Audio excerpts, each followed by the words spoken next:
the ABC News Magazine. 2020. Tonight, the contraceptive sponge. For this man, the American dream come true. For American women, effective over-the-counter birth control. What the sponge will maybe do is maybe decrease pregnancies, the amount of pregnancies, but I don't think it will increase the amount of sex that goes on. Geraldo Rivera with an early look at the drama and the meaning of the sponge. I earned it and earned it well. I call it an outrage. Retired congressmen with rich pensions they voted themselves, and they can earn big money at full-time jobs while Uncle Sam keeps paying. Tom Gerald with a hard look at the golden benefits. Pay it again, Sam. The winner is Ronnie Milsap. Smoky Mountain Rain. A blind child from a broken home. Now he makes his voice say what his heart feels. And he's won more Country Music Association awards than any other male performer. Bob Brown with a profile of Ronnie Milsap. Last night on television, you may have seen the 25th anniversary celebration of the Country Music Association, attended by, among others, President and Mrs. Reagan. An important performer there was Ronnie Milsap. For tears and regrets, I'd be a legend in my time. Ronnie Milsap sings of things he's never seen, for he's blind. Bob Brown came to know him recently and is here tonight with a profile. Bob. Here, Ronnie Milsap is a multifaceted musician. We know him as a singer, of course, but he also plays the piano and guitar, among other instruments. And as a singer, he's known mainly for his country music. But no matter what kind of radio station you listen to, rock and roll, rhythm and blues, or pop, you've heard his voice. Good morning, this is Harold Hensley in the morning on Radio 650 WSM in Nashville, Tennessee. Here's one of our own, the great Ronnie Milsap. I thumbed my way from L.A. back to Knoxville. I found out those bright lights ain't where I belong. From a phone booth in the rain, I called to tell her I've had a change of dreams, I'm coming home. There's always an undercurrent of emotion in Ronnie Milsap's voice that draws an audience into what he's singing. Smoky Mountain rain keeps on falling. I keep on calling her name. Smoky Mountain. I've kind of developed my own sense of what the interpretation of a song is and been able to make my voice say what my heart wanted to say, you know. Get my hands off the fader. Well, you can walk out on me tonight if you think that it ain't feeling right. How's the monitor level? But darling, there ain't no getting over me. He's the type of crossover singer who can adapt to several styles that record labels love to produce. He can mix the intensity of the gospel music he sang as a child with the melancholy of a country ballad and make them work on a pop song like Burt Bacharach's Any Day Now, one of Ronnie's biggest hits. Any day now, I will hear you say goodbye, my love, and you'll be on your way. Then my wild, beautiful bird, you will have flown.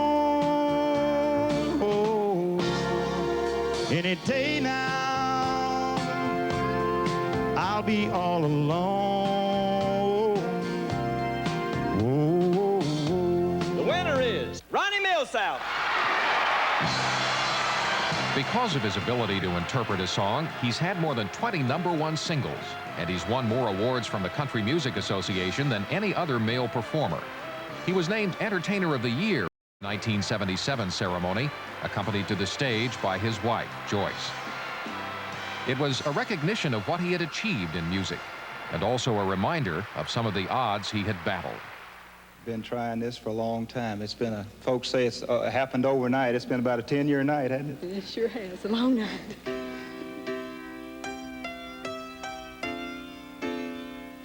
Longer ago than he can remember, as a blind child from a broken marriage, Ronnie was left by his parents in a small town in North Carolina's Smoky Mountains and raised by his grandparents.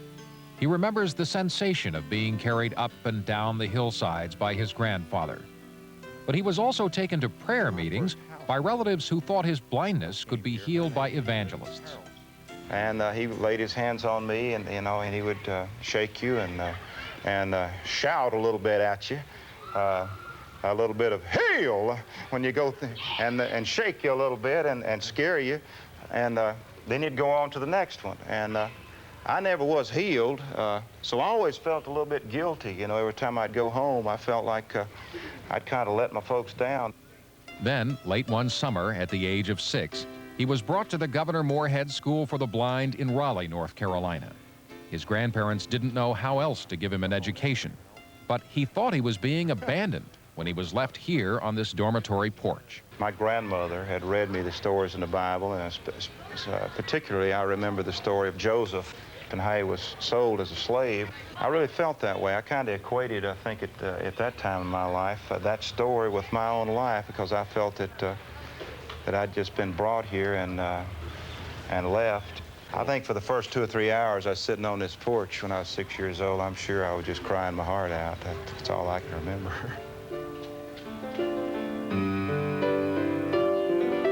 Ronnie stayed at the school from 1949 till 1963. And occasionally, he returns there, as he did on this visit, to talk to the students and sing with them. Someone comes along, and you came to me. It was almost like a song. One of the things that I remember most of all is it was absolutely forbidden to play anything in this school but classical music. When I was here, that's the way it was. It was all.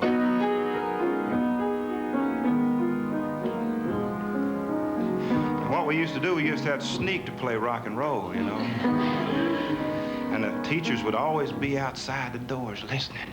So it'd be like, you shake my nerves and you rattle my brain.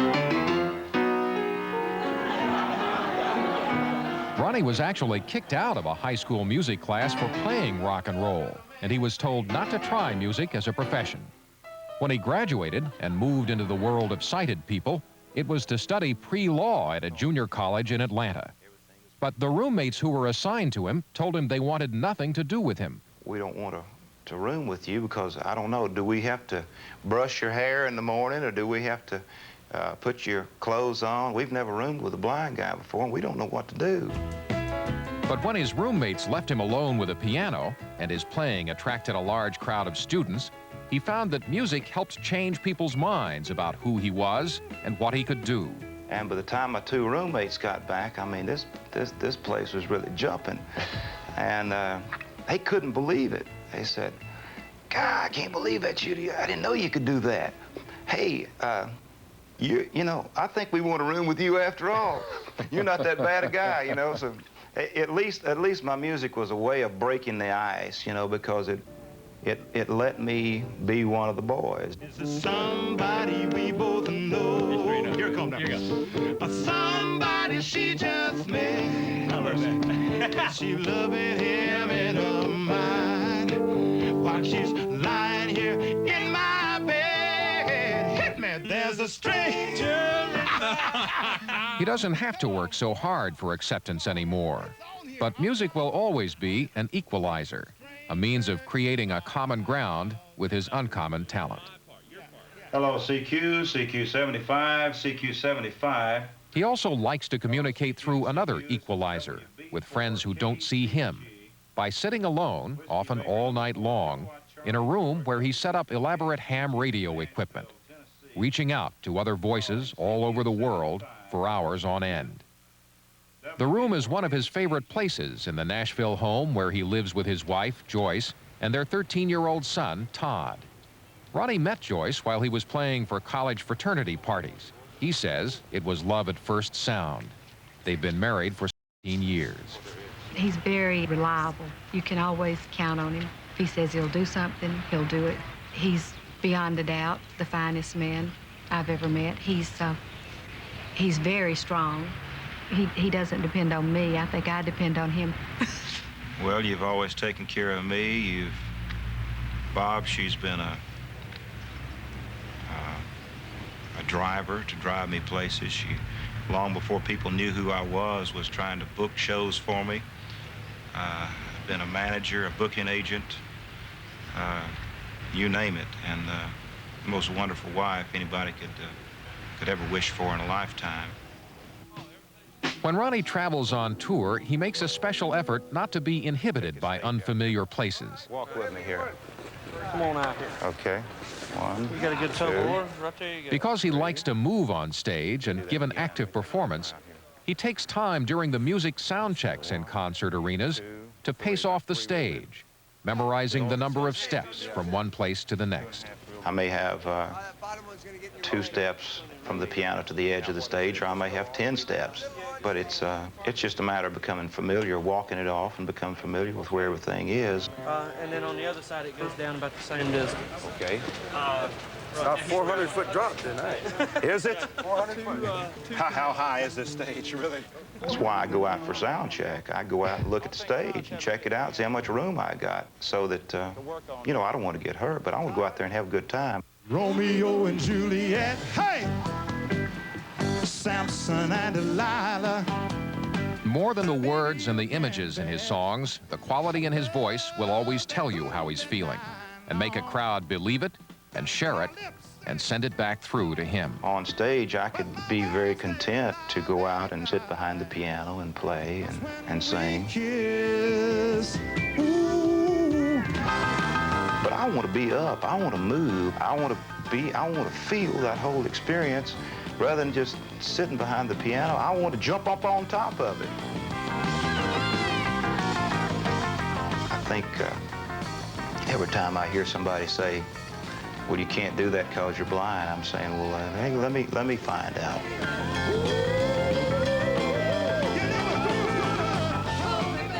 I happen to be doing with my life what I've always wanted to do. I don't think I ever dreamed in my wildest dreams that it would be quite the way that it is today. Ladies and gentlemen, Ronnie Milsap!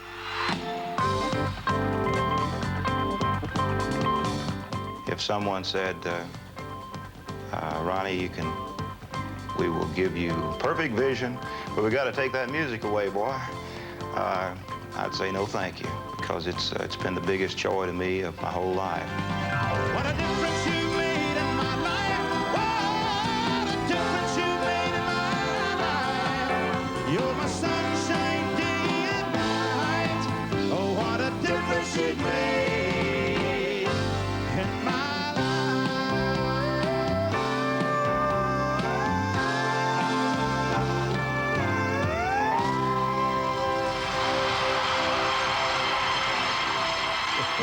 He seems like such a nice guy, too. Well, as trite as it sounds, Hugh, he really is, and he always seems to respond to the people around him as a gentleman in the truest sense. Great.